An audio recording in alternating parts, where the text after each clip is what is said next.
हे उद्धव, जो सब ओर से बेपरवाह हो गया है, किसी भी कर्म या फल आदि की आवश्यकता नहीं रखता, अपने अंतःकरण को मुझे समर्पण कर चुका है। परम आनंद स्वरूप में उसकी आत्मा के रूप में स्फुरित होने लगता हूँ। इससे वह जिस सुख का अनुभव करता है वह विषय लोलुप प्राणियों को किसी भी प्रकार नहीं मिल सकता। जो सब प्रकार से संग्रह परिग्रह से रहित अकिंचन है, अपनी इंद्रियों पर विजय प्राप्त करके शांत और समदर्शी हो गया है। मेरी प्राप्ति ही से ही मेरे सानिध्य का अनुभव करके सदा सर्वदा पूर्ण संतोष का अनुभव करता है। उसके लिए आकाश का एक ही कोना आनंद से भरा हुआ है। जिसने अपने आप को मुझे सौंप दिया है, वह मुझे छोड़कर न तो ब्रह्मा का पद न इंद्र का पद, उसके मन में न तो सम्राट बनने की इच्छा होती है और न वह स्वर्ग से भी श्रेष्ठ रसातल का स्वामी बनना चाहता है। श्री राधे बोलो। कल हम चर्चा कर रहे थे संग्रह और परिग्रह, और यहाँ कृष्ण ने एक बार नहीं आगे फिर इसी चर्चा को फिर दोबारा दोहराया। ये श्लोक 14वें अध्याय का 13वां है और इसी 14वें अध्याय का फिर 17वां श्लोक देखो रिपीट किया, जो सब प्रकार से संग्रह परिग्रह से रहित, यहाँ तक कि अपने शरीर में भी ममता नहीं रखता, मेरे चित्त में मेरे प्रेम में रंग गया है, संसारी वासनाओं से शांत उपरत हो चुका है और मेरी महत्ता को समझ चुका है। समस्त प्राणियों के प्रति दया और प्रेम का भाव रखता है। किसी प्रकार की कामना जिनकी बुद्धि का स्पर्श नहीं कर पाती, उन्हें मेरे परम आनंद स्वरूप का अनुभव होता है। श्री राधे मिलता जुलता है। वहां भी ऊपर कहा क्या कि वह जिस सुख का अनुभव करता है वो विषय लोलुप्त, लेकिन उसके लिए पता है क्या, जो सब प्रकार से संग्रह परिग्रह से मुक्त है। श्री राधे बोलो।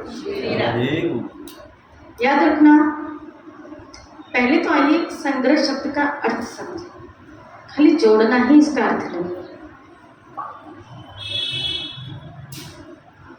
खाली जोड़ना ही इसका अर्थ नहीं। श्री राधे बोलो।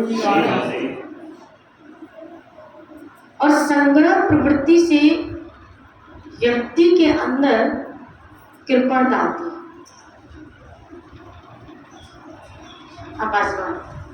संग्रह वृत्ति से व्यक्ति के अंदर क्या आती है, कृपा आती है।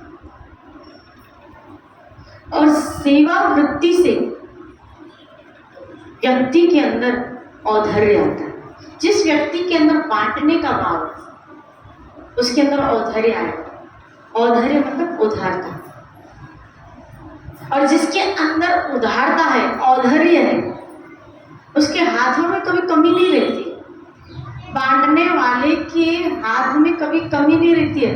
कमी तो इसीलिए तो कहा, गुरु ग्रंथ की फिर मुझे एक पानी स्मृति में आ रही, उसमें आया कि कृपण व्यक्ति, मैं अर्थ बता रही हूँ, कृपण व्यक्ति इस जगत में सबसे बड़ा दाता होता है।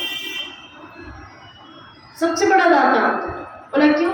बोला उसने जो जोड़ा होता है उसका वो सुख तो कुछ नहीं लेता, लेकिन उस पीछे वाले उसके कृपण व्यक्ति सबसे बड़ा दाता होता है।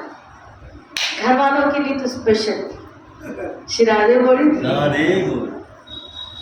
कम से कम अपने धन का थोड़ा कुछ भी बोले सुख तो लिया करो। श्री राधे बोली। अब ये संग्रह की प्रवृत्ति है क्या, और ये हमारे अंदर कहाँ से आए, हम क्यों करते हैं, किस लिए करते हैं, और ये हमसे कैसे छूटे। श्री राधे बोली। पहले आइए हम क्यों करते हैं, इसका कारण इसके दो ही है क्या, एक हमें अपनी चिंता है और दूसरा हमें अपनों की चिंता है। संग्रह क्यों करें? यहाँ हमें अपनी चिंता है कि बुढ़ापे में मुझे काम आए, यहाँ अपनों की चिंता है कि मेरे बाद इनका क्या बनेगा, तो मैं कुछ जोड़ के रख जाऊं, कुछ रख जाऊं ताकि मेरे बाद भी इनकी गाड़ी चलती रहे। यही भाव आता है ना, इसीलिए तो हम समस्त व्यवस्था करते हैं ना।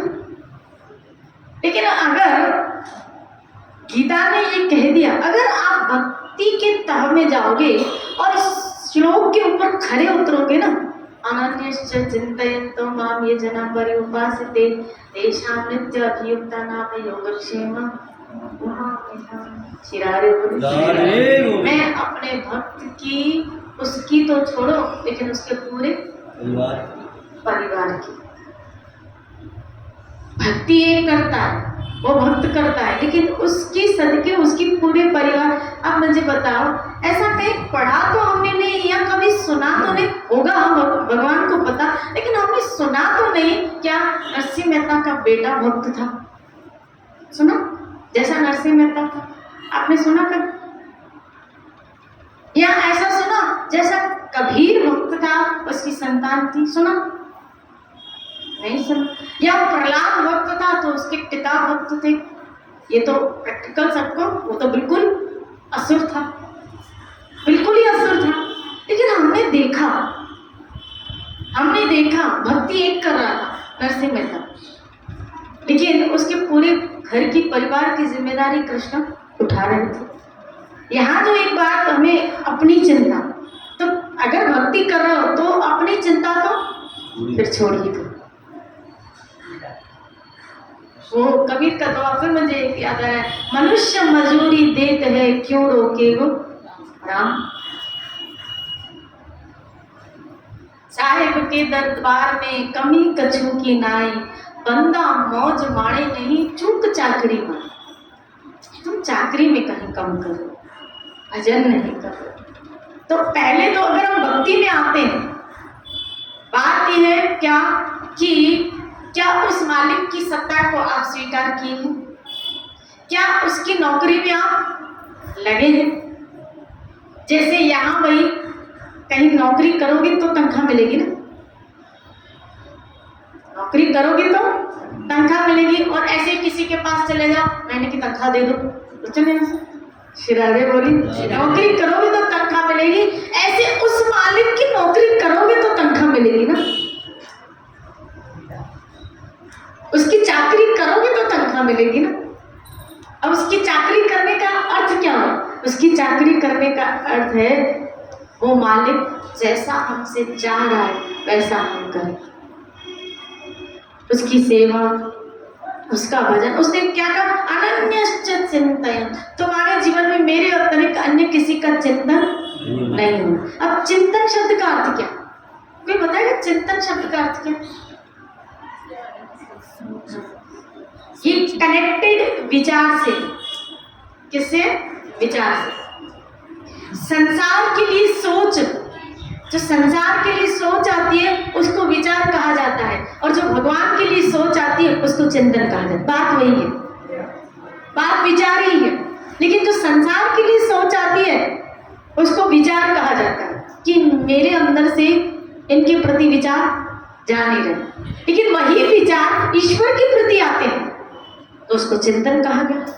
कहा एक क्षण भी उसका चिंतन, उसका विचार न छूटे। यहाँ कहा जाता है संसार के लिए सोचो मत, इतना उस व्यक्ति के लिए सोचो मत, डिप्रेशन में चली जाओगी, क्या गोलियां लेनी पड़ेगी, दवाइयां लेनी, इतना उसके बारे में मत सोचो। यहाँ तुम्हारी कहा जाता है इसके लिए इतना सोचो कि कोई विचार खाली न रहे, कोई और आई हो। शिरागे बोली, यहाँ इसका मतलब है अगर भगवत चिंतन सतत है तो डिप्रेशन की गोलियां नहीं खानी पड़ती, वो चिंतन बन जाता है। और जब वो चिंतन गाढ़ बनता है तब सेवा के विचार। शिरागे बोले, जब वो चिंतन गाढ़ बनता है, इसी चिंतन के सहारे से जीव भगवत लीलाओं में प्रवेश करता है। इसका सबसे बड़ा उदाहरण प्रबोधानंद सरस्वती महाराज नारद सुधा निधि में आता है कि जब उनका चिंतन गाढ़ चला गया तो आप देखिए यही शाम उनके प्रति विचार चला गया तो यही शामाशाम क्या क्या उनके साथ लीलाएं करा। वहां गाढ़ चिंतन चला गया, वहां विचार चले गए, वहां विचार चले गए। हमारे विचार अभी भी कहाँ है? यहाँ। श्री राधे बोले। हम इसके लिए सोचते हैं ये क्यों संग्रह का भाव क्यों आ रहा है, बता रही हूँ। कहाँ हम स्लिप हो रहे हैं कि हम अपने लिए सोच रहे या अपनों के लिए सोच रहे कि इनका क्या। तो अपने लिए अगर यहाँ चिंतन चला गया ना, फिर तो आपको अपनी चिंता करने की कोई आवश्यकता नहीं। श्री राधे बोले। अपनी चिंता करने की कोई आवश्यकता नहीं। और फिर आप कहेंगे चलो अपनी न करें, अपनों की तो करें, इनका कौन करे? हमें तो इनके टप्पड़ सारे बोलो हमारे बाद उल्टे लग रहे, पता नहीं ये लोग क्या करेंगे। श्री राधे बोले। तो फिर हम क्या करें? हमें इनकी चिंता बनी रहती है, हमें इनकी सोच आती रहती है, तो हम क्या करें? श्री राधे बोले। और देखो, क्योंकि हम गृहस्थ में है, परिवार में है, बच्चों मोह का संबंध काट नहीं सकते, विचार तो आएगा, लेकिन फिर कहां तक आना चाहिए ये भी एक सोच रखो, कहां तक करना चाहिए ये भी एक विचार रखो कि मुझे कहां तक करना है, किस हद तक करना है। इतने मत बह जाओ मोह में क्या कि अपने परम कर्तव्य को भूल जाओ, अपने वास्तविक कर्तव्य को भूल जाओ। आपको करना है, लेकिन कहां तक करना है, क्या ये विचार, ये आपको शास्त्र बताते हैं। इसीलिए शास्त्र ने कहा क्या कि 50 वर्ष की आयु के बाद तुम्हारे बच्चे के अगर बच्चा हो जाए तब तुम फ्री हो जाए, तब तुम्हें पूर्णतः भगवत भावना में, भगवत चेतना में लगना चाहिए, भगवत भजन में लगना चाहिए पूरी तरह से। तब ये कोशिश करनी चाहिए क्या कि हमारी चेतना ईश्वर आराधना में ज्यादा से ज्यादा जाए। अब होता क्या है? होता ऐसा नहीं है। श्री राधे बोले। होता ऐसा नहीं कि शास्त्र जो यहाँ ये बात कह रहे हम उसको कट करके क्या करते हैं, जहां हमारा मोह का झुकाव हम वहां बहते हैं, और वहां बहने के कारण वहां शास्त्र ने आपको एक रेखा दी कि यहाँ तक करना है, इस तक करना है, और यहाँ तक हो गया। जब ये हो गया तो फिर तुम धीरे धीरे धीरे धीरे, एकदम से नहीं निकल पाओगे, एकदम से नहीं छुड़ा पाओगे, क्योंकि बचपन से लेके अभी तक खाली लोगों के बीच में रहने की हमको क्या हो गई, आदत हो गई है। परिवार के बीच में, लोगों के बीच में रहते एकदम से अगर करोगे तो मन ऊब जाएगा। श्री राधे बोले। धीरे धीरे आदत निकलने की। अब धीरे धीरे फिर कैसे निकला गया, जब इस मन को वहां से ज्यादा चस्का कहीं मिलेगा, रस मिलेगा, तभी। अब वहां से ज्यादा, विषय से ज्यादा, यहाँ एक बात आई ना क्या, जो सुख विषय लोलुप व्यक्ति भी नहीं करता वो मेरा भक्त उस सुख का अनुभव करता है। अब जो व्यक्ति उस सुख का अनुभव कर रहे हैं, हम उनका संग करें ताकि हमें भी उस सुख की प्राप्ति हो, तभी ये छूट पाएगा। श्री राधे बोले। इसीलिए अगर इस सुख को प्राप्त करना है, जहां यह भागवत कह रही है, उसके लिए जो इस सुख में डूबे हुए, हमें अगर वहां से निकलना और जवाबदारी अगर पूरी हो चुकी है तो श्री राधे बोले। अगर शास्त्र के अनुसार वो रेखा हम सब क्रॉस कर चुके हैं, वो अवधि हम क्रॉस कर चुके हैं, तो फिर उस सुख की अब तलाश करो जिस सुख के लिए आपका जन्म हुआ है, जिसके लिए हमारा बर्थ हुआ है। श्री राधे बोले। इससे पहले कि काल हमारे इस मनुष्य जीवन को खा जाए, खत्म कर दे मानव देह को, हम उस सुख की प्राप्ति करें, नहीं तो फिर बहुत कठिन हो जाएगा अंत समय में इस भौतिक जगत से अपने आप को छुड़ाना। कभी कभी यही संग्रह का भाव, परिग्रह का भाव इंसान को इतना बांध देता है। अब देखो ऐसे कई गृहस्थी, वर्तमान में ऐसे कई गृहस्थी संत देखे गए कि ग्रस्त होने के बाद ही उनके अंदर संग्रह का भाव नहीं है, वो सन्यासी ऐसे देखे गए कि है ग्रस्त नहीं, लेकिन उनके अंदर ये भाव नहीं, और कई देखे गए कि है संन्यास। तो इसका मतलब है संग्रह का भाव मतलब समझे। श्री राधे बोले सन्यासी होके भी उनके अंदर परिग्रह का भाव, संग्रह का भाव। वो मैं कभी कभी एक कथा नहीं सुनाती हूँ। एक सन्यासी, उसको किसी ने ठंड के जाड़े के दिन थे तो एक कंबल दान दिया, और कंबल दान दिया तो उसका उसमें किसी को देता नहीं था, अटैचमेंट हो गया उस कंबल से, इतना हो गया कि ओढ़े तो वो कंबल खुद ही। हालांकि सन्यासी का सन्यास मतलब क्या है कि आप पूरी तरह भगवदाश्रय, पूरी तरह से। सन्यास शब्द का अर्थ है कि अब किसी का आश्रय नहीं, सब आश्रयों से हटके आप एक खाली हरि के भरोसे, हरि के सहारे जीवन बिता। और अगर यही वृत्ति आपके अंदर अभी आ जाती है कि सब सहारे छोड़ के खाली हरि के भरोसे अपना जीवन बिता रहे, वो वृत्ति आती है, तो आप उस सन्यासी से कहीं श्रेष्ठ हैं, जो भले लगता है समाज की नजर में कि वो छोड़ा हुआ है जगत को, लेकिन कहीं न कहीं परिग्रह का भाव अभी उसके। श्री राधे बोले तो उसका मोह किसमें था? कंबल में था। और आपको पता है कि जब हम सफाई करते हैं तो कभी कभी कंबल के अंदर से क्या निकलते? कीड़े निकलते। तो कहते हैं क्या कि उस सन्यासी को दूसरे जन्म में उस कंबल का क्या बनना पड़ा? कीड़ा ही बनना पड़ा। श्री राधे बोले और ऐसे कई देखे गए। आप देखो कुंभन दास जी के जीवन से कितना आश्चर्य, कितना आश्चर्य भगवान का, कि शाम का भी सोच नहीं है और भगवान को उसकी व्यवस्था। कितना आश्चर्य नरसिंह मेहता का कि उनको सोच ही नहीं कि बच्चे की शादी कैसे, भगवान कर रहे हैं व्यवस्था, कर रहे हैं व्यवस्था। श्री राधे बोले तो इतना आश्चर्य किसी जीव का। अब हम जो फंसे पड़े, फिर हम कैसे निकले इस संग्रह परिग्रह से?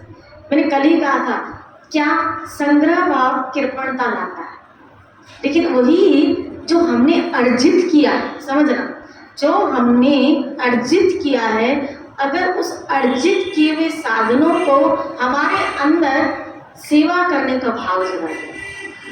श्री राधे बोले कि हम इन अर्जित किए हुए साधनों से इस जगत की क्या करें? जगत और जगदीश की, उस जगत और जगदीश की क्या की जाए? सेवा की जाए। श्री राधे बोले जब उस सेवा का भाव किसी के अंदर आता है तो उसके अंदर से कृपणता निकलती जाती है और वो उस परम सुख का अनुभव करने लगता है। उसके अंदर अब त्याग की भावना आती है, त्याग की भावना आती है। श्री राधे बोले चलो ये छोड़ो, आइए चैतन्य चरितामृत लेते हैं। हिंद में यहाँ से उन आचार्यों के जीवन चरित्र से आपको सुनो, चाहे रूप सनातन ले लीजिए, हरिदास महाराज के जीवन से ले लीजिए। रूप सनातन महाराज अपने काल में, अपने जमाने में करोड़पति खरबपति थे। आज से 550 बरस पहले की बात है, जिन्होंने गोविंद देव जी को प्रकट किया। उनकी इनकम जो बताई गई, और एक खास पद पे स्थित थे, खास पद पे, यानी राजा का वजीर और खजांची, यानी खजाने की सारी देखरेख वो करते थे। तो आप सोचो उनकी सैलरी कितनी हो। लेकिन जब त्याग की भावना आई तो उन्होंने अपने धन को कहाँ किया था? क्या किया था? बांट दिया, सेवा की थी। अर्थ क्या किया था? मतलब सेवा की थी। इसका मतलब है जब हमें मिला उन्होंने समझाया, क्या इस जगत की क्या करो, वैष्णव में इसमें बताया यही कि उन्होंने क्या की थी। दूसरा चरित्र फिर आइए हरिदास महाराज। हरिदास महाराज के जीवन में आया कि जब वो वैश्या उनका पतन करने आई और जब वो भक्त बन गए, तो जब भक्त बन गई तो हरिदास महाराज ने उनको आज्ञा दी कि तुम्हारे पास जो धन है उसका क्या करो? बांट दो। तुम्हारे पास जो धन है ना उसको वैष्णव में सेवा करके क्या कर दो? बांट दो, खाली हो जाओ। श्री राधे बोली सेवा का भाव प्रदान किया। इसका मतलब है संत हमारे अंदर जो हमारे साधन है ना वो छुड़ाते नहीं, वो साधनों का उपयोग सेवा के द्वारा करवाते हैं। यही एक वास्तविक संत का लक्षण होता है कि क्या कि हमारे पास, जैसे मुझे एक संत का याद आ रहा है कि एक बहुत बड़े जॉब करते थे, मेरे दिमाग से निकल गया है, उनकी लगभग इनकम ऐसी थी, अभी की बात है ये, लगभग उनकी इनकम 1-1.5 लाख बॉम्बे में, 1-1.5 लाख। तो उन्होंने संत से कहा जाके कि मेरी इच्छा है कि मैं सब कुछ छोड़ के मधुकरी करूँ। समझना उस संत ने क्या समझा, और मुझे बहुत इंस्पिरेशन भी मिली इस चीज से कि वाह क्या तो सेवा का भाव। उसने कहा क्या, मैं सब कुछ छोड़ के मधु। तो संत ने कहा यहाँ मधुकरी करने वाले तो बहुत है, लेकिन सेवा करने वाले बहुत। तुम एक काम करो, जो अर्जित करते ना वो सब जो मधुकरी कर रहे ना उनकी सेवा करो। जो मधुकरी कर रहे हैं ना उन सबकी सेवा करो। तो ये भाव क्यों नहीं आता कि मैं मांग के खाऊं, ये भाव क्यों नहीं आता कि मैं उन सबकी, मुझे मालिक ने उतना सामर्थ्य दिया है, मुझे मालिक ने इतनी कैपेबिलिटी दी है, तो मैं सेवा करके, क्योंकि आपको वहां भी क्या करनी है, सेवा ही करनी है। भगवत धाम में पहुंच के जीव को क्या करनी है, सेवा। अगर यहाँ ही आपको सेवा का भाव नहीं है तो वहां क्या करोगे? श्री राधे बोलिए, वहां क्या करोगे? राधे गोविंद बोलिए। तो तुम्हारे पास जो अर्जित है उसको क्या करो, उसके द्वारा क्या करो, सेवा करो। ये सेवा का भाव ही, इसीलिए सूत्र आया चैतन्य चरितामृत में, जी मेरा स्वरूप बोले नित्य कृष्ण दास। तुम कृष्ण के दास हो। दास का मतलब है दास क्या करे, उसकी सेवा करे। श्री राधे बोले, बोलो ना श्री राधे। ये मुझे बहुत बात अच्छी लगी। बापू जी ने ये किसी को कही थी, तो मैंने बहुत ये इंस्पिरेशन ली कि क्या तो ये सेवा का भाव है क्या, कि छोड़ने के बजाय हम वो अर्जित करें और सेवा का भाव जीवित करें। तो आपके पास ऑलरेडी मान लो है हमारे पास, तो इसका मतलब है खाली कृपणता छोड़ के हमें अपने अंदर सेवा का भाव लाना है कि हम, हमारे पास जो अर्जित साधन है, मैं ये नहीं कहती हूँ कि हम पूरा लुटा दें, आपको जितनी जरूरत है आप अपने पास रखो। आप कहोगे हमें तो पूरी ही जरूरत है। श्री राधे बोलो ना श्री राधे। मन है ना इतना जल्दी राजी नहीं होता। श्री राधे बोलिए, बोलो ना श्री राधे। मन है जल्दी राजी नहीं होता, इसको राजी विवेक के द्वारा कराना पड़ता है। ये भी क्या बताऊं, ये भी सेवा का भाव सब में कहाँ आता है, सेवा का भाव सब में कहाँ आता है। आज कलिकाल है ना, कलिकाल में सबको सेवा लेने का भाव है कि मेरी कोई जितनी, नसीब वाले वो लोग हैं जिनको सेवा का भाव होता है, ईश्वर के प्रति, ईश्वर की रची हुई सृष्टि के प्रति जब ये भाव आ जाए तभी आप परिग्रह से मुक्त हो पाएंगे, इस संग्रह की भावना से। नहीं तो ये क्या करेगी, हमें किसी भी चीज का संग्रह, चाहे फिर वो वस्तुओं में हो, चाहे वो चीजों में हो, ये छोटी छोटी चीजों का संग्रह भी हमारा पतन करा देगा। श्री राधे बोलिए। इसीलिए कृपया अपने अंदर सेवा का भाव है कि मुझे अगर इस वासना से मुक्त होना है, संग्रह की वासना से मुक्त होना है, तो मुझे अपने अंदर सेवा का भाव लाना पड़ेगा, तभी मेरे अंदर से कृपणता जाएगी। क्योंकि ऐसा ही आचरण हमारे महापुरुषों ने, हमारे आचार्यों ने किया है। और शिष्य वो, जीव वो जो अपने बड़े आचार्यों के द्वारा दिए हुए सूत्र का अनुसरण करें, उन्होंने ऐसा किया तो वो मुक्त हो गए ना। आप देखो रूप गोस्वामी महाराज छूट गए, बंधन से मुक्त हो गए। वो वैश्या क्या बन गई, वैष्णवी बन गई।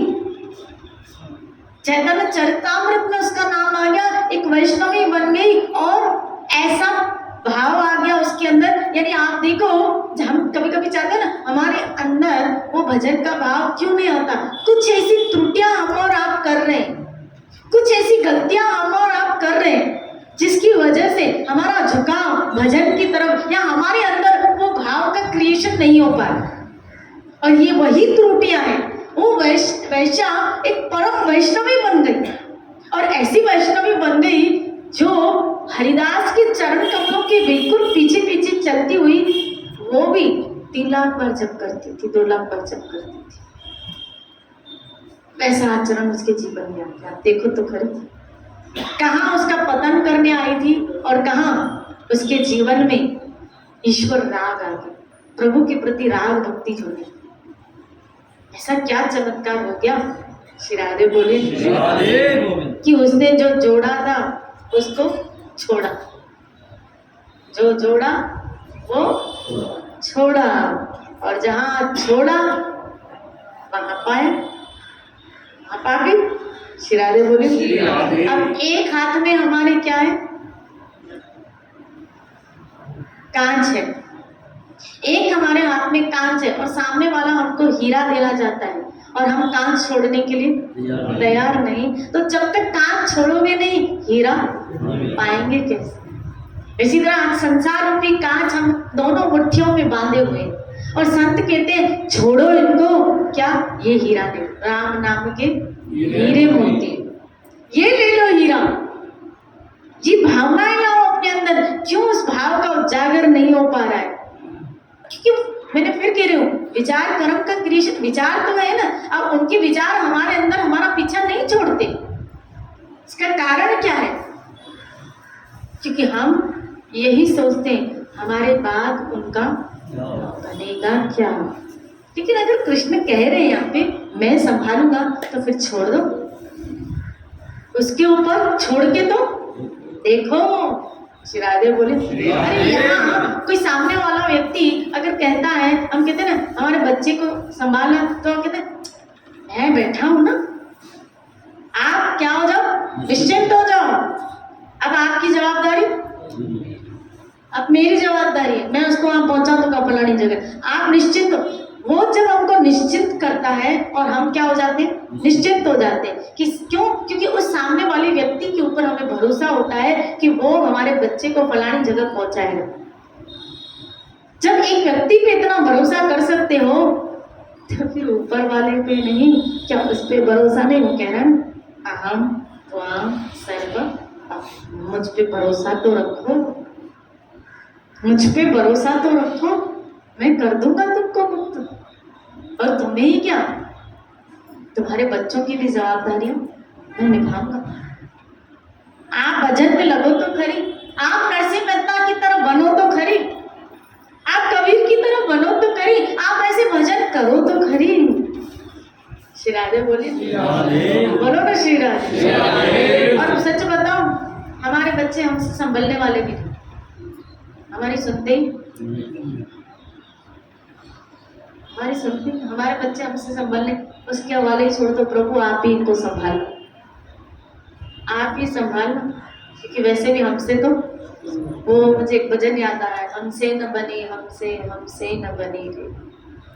उसने कहा भजन में, लाला तेरी सेवा हमसे न बनी रे। मैं तो ये कहती हूँ कृष्ण, तेरी सेवा भी नहीं हुई और न संसार से भी न बनी। यहाँ भी नहीं पूरा कर पाए हम तो।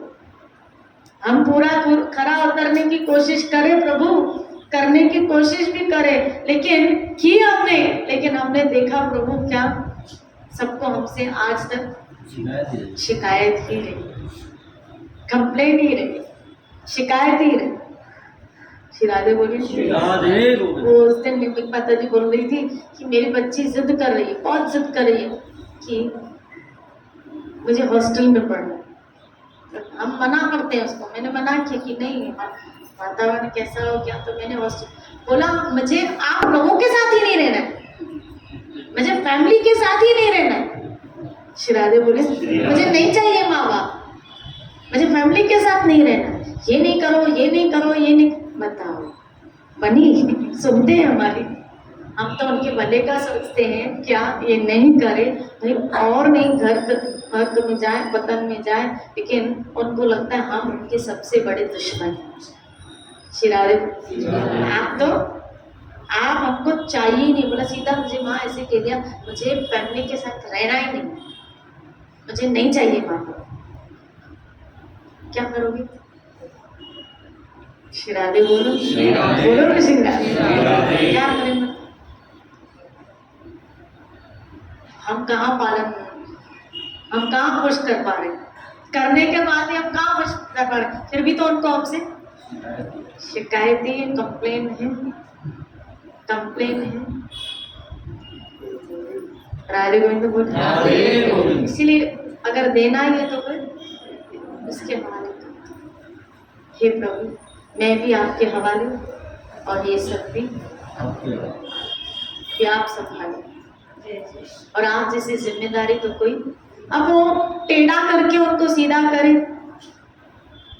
वो टेढ़ा करके उनको सीधा करे, ये इसके ऊपर क्यों, क्योंकि वो टेढ़ा है ना खुद भी, तो जो टेढ़े होते हैं ना उसको सीधा करने में उसको वो टेढ़ा करके उनको सीधा करे। लेकिन अब बलि था, आप देखो थोड़ा टेढ़ा ही तो था पहले। श्री राधे बोले पहले ही भक्त तो पहले कौन थे, प्रहलाद। प्रहलाद की वजह से बलि की बाणासुर था, टेढ़ा ही तो था, टेढ़ा ही तो था, कहाँ सीधा था। लेकिन उस टेढ़े ने टेढ़ा होके उनको सीधा किया, टेढ़ा होके उनको सीधा किया, और ऐसे सीधा किया आत्मनिवेदन आ गया राजा बलि। भक्ति 2 कदम अपने दादा से आगे निकल गया, आत्मनिवेदन तक पहुंच गया। श्री राधे बोलिए। अब वो कैसे सीधा, किसको कैसे सीधा करना है उसको पता है, क्योंकि प्रहलाद ने हवाले कर दिया था, अपने आप को भी हवाले कर दिया, आगे वालों को भी मैं आपके हवाले, कैसे किसको सीधा करना है वो आप जानो करो। श्री राधे बोलिए, मैंने तो आपके हवाले कर। इसी तरह हम क्यों नहीं ये समझदारी का काम करें, अपने आप को हवाले कर दो, आपके पास आपकी जो चले जिनको अपना मानते हो उसको ठाकुर को दे दो कि प्रभु आप संभालिए, क्योंकि वैसे भी हमसे तो इनको कंप्लेन है, हमसे तो इनको कंप्लेन ही है, हम इनकी जरूरतों और इनकी इच्छाओं को क्या पूरा, हमसे तो कंप्लेन ही है। तो अब आप उनको टेढ़ा होके सीधा करो। लेकिन मुझे पता है क्या कि एक बार आप किसी का दामन पकड़ते हैं ना तो आप किसी को छोड़ते नहीं। आप अगर एक बार किसी का दामन पकड़ते हैं तो छोड़ते नहीं। चिंता मत करना, फिर आप घबरा जाओ क्या कि भगवान फिर हमारे बच्चों के साथ टेढ़ा चलेगा, तो सीधा करने के लिए, क्योंकि शायद बाप कभी कभी हम ही अपने बच्चों के साथ थोड़ा टेढ़ा करते हैं ना, ताकि वो सीधा करने के लिए थोड़ा टेढ़ा करते। अहित करने का विचार नहीं होता है, विचार होता है वो बिल्कुल सीधा। श्री राधे बोले, तो मेरा ठाकुर भी अहित करने का विचार नहीं होता है, वो तो उन सबों को सीधा करना चाहिए। श्री राधे बोले, तो क्यों न हम अपने आप को, यहाँ ये जो बात आई है क्या, मेरे हवाले कर दो, संग्रह परिग्रह, इस भावनाओं से हम निकले और अपने अंदर सेवा की भावनाएं लाए, अपने अंदर सेवा की भावनाएं लाए। कृपणता नहीं तो हमारा पीछा नहीं छोड़ेगी। श्री राधे बोली। वो फिर मुझे एक याद आ रहा है, कृपण से याद है, एक व्यक्ति मंदिर में आरती हो रही थी, समझ क्या हो रही थी, आरती हो रही, इतना कृपण, इतना कृपण। आरती के बाद ऐसे थाली लाते तो कई लोग क्या रखते, पैसे रखते। तो ऐसे आरती हो रही थी, तो ऐसे आरती के बाद ऐसे सबकी तरफ लेके जा रहा था, तो उसने 10 रुपए का कॉइन ऐसे बंद करके रखा था, भीड़ थी कि कहीं गिर ना जाए, तो आरती आएगी तो मैं उसमें डाल दूंगा।